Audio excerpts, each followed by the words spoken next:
Hello, my name is Jessica Adams. I will be presenting my slideshow on my chosen country, which was Greece. Now, I didn't choose Greece because it was like my heritage or have any sort of emotional meaning to me. Just other than the fact that I am very interested in learning new things, and Greece is something I've never learned about before, so I'm excited to embark on this journey. Now, Greece is a beautiful country located in the Mediterranean. Greece is an ancient country filled with rich history that has shaped many cultures surrounding it. It is quite famous for its mythology, which is infiltrated in many things we see today, such as movies and storybooks. Something that you probably would recognize it by is the Greek mythology of the gods, as in like Zeus and Apollos and stuff. Let's take a look at the ancient Greek cuisine. It was generally characterized by its frugality and uneven vegetarian-based diets. It's quite interesting because if we look back into the Spartan diet, which were ancient inhabitants of that country, it also was also marked by the frugality of the foods. One example being melissamus, or black soup, which was made by boiling the blood of pigs with vinegar to prevent emulsification. When the Byzantine Empire took over, its cuisine style introduced some other interesting things such as caviar, nutmeg, basil, lemons, and other herbs. Another interesting fact about Greece is among the European Union, Greece has the largest production of pistachio, and Greece also comes in at third in its olive oil production.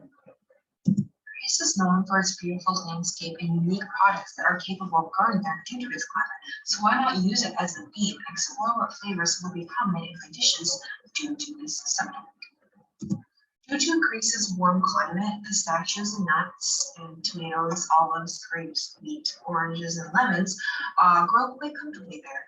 And due to its mountainous terrain, any sort of pastured animals such as like sheep, goats, and cows are all raised there, and therefore they produce the famous feta cheese, as I'm sure you've probably seen in the grocery store, and it's product of Greece because feta cheese is a mixture of goat cheese, sheep, and cow milk. And then also due to the mountainous terrain, herbs are quite plentiful there, and they do very well on that kind of landscape. Now, Greece is also a literal land, which means that it is a country that is beside like a large cool body of water, which would be the Mediterranean Sea. And because of this, now a lot of like fish and caviar, crustaceans, seafood, and marine plants are also incorporated into a lot of dishes, especially if you get into like little islands, like the Greek islands. Now, as we had mentioned before about how Greece is a very ancient country, well, that also means that its land is very old and developed, which would really help in a lot of the products that take a lot of time to produce or get going. So things such as dates and olive oil and spices, which were all products that take a considerable amount of time to get running smoothly, being to get a large product.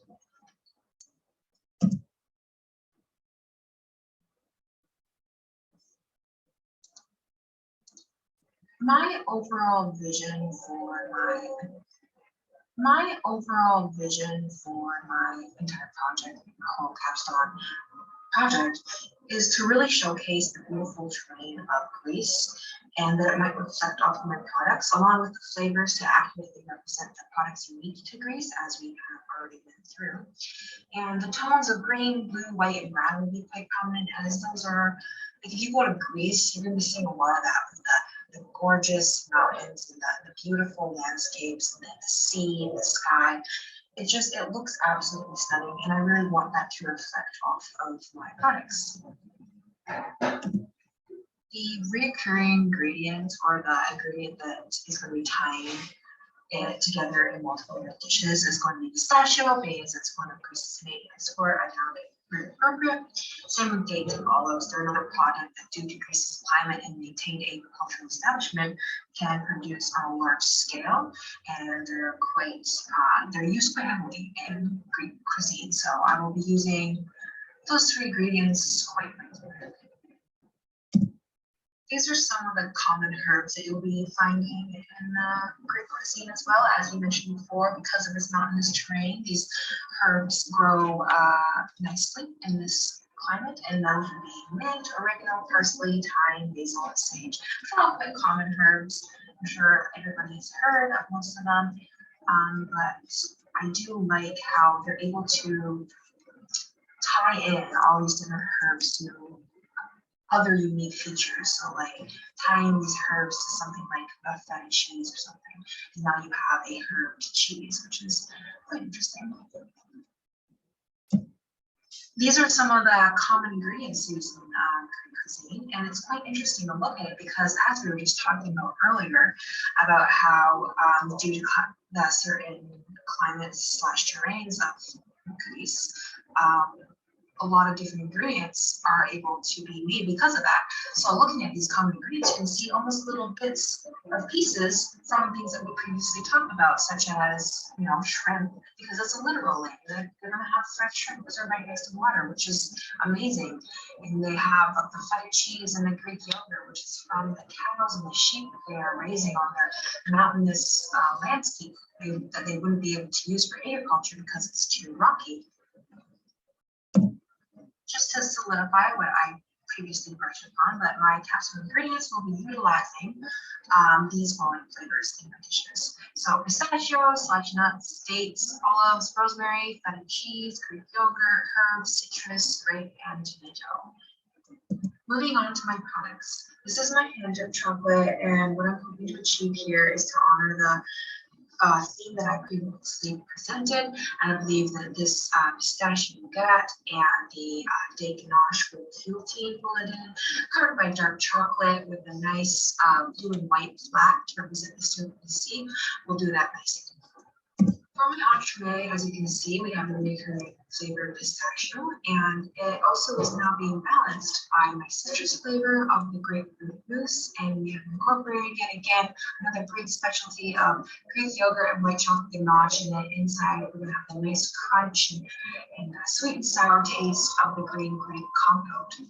For my bread and preserves, I have chosen a very traditional Greek preserve. I cannot pronounce it, but if you read it down there, it is basically just preserved grapes.